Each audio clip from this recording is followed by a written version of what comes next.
Someone sent in a really interesting question that says, does link bait have to be black hat? And of course the answer is no.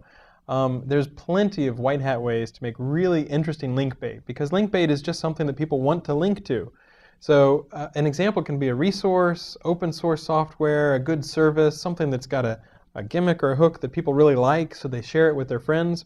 So I wanted to share one example of white hat link bait that I had seen recently that was really pretty interesting. There's a site called Dolores Labs, and what they work on is trying to use Amazon's Mechanical Turk in some interesting ways.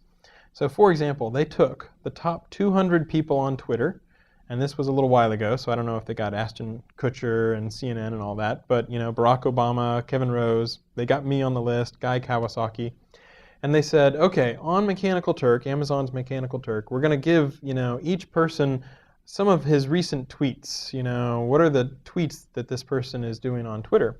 And give me 5 adjectives to describe this person.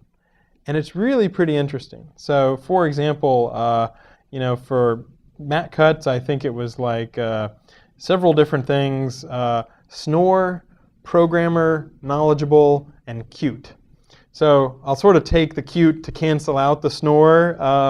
My guess is my avatar, I had a picture of my cat, so they might be talking about my cat when they say cute. But it's really pretty interesting because, you know, someone like Jason Calacanis was techie, sickly, hopeful, intelligent, whereas Barack Obama was president, winner, Democrat, bore.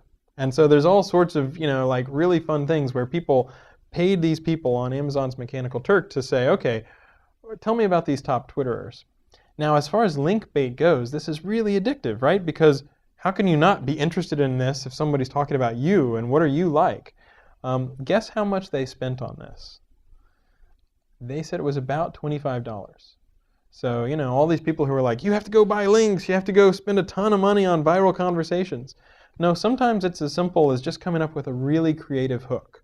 And in this case, they found a way to engage the community. They found a way to even, you know, sort of judge whether someone was smarter or dumber or more entertaining or less entertaining. So for example, I was listed as very smart, but really not all that entertaining.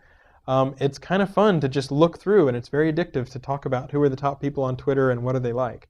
Very simple example. Don't just say, okay, now I'm going to go to Amazon's Mechanical Turk and ask people to rate the top Twitterers and, you know, give adjectives, because now that's been done.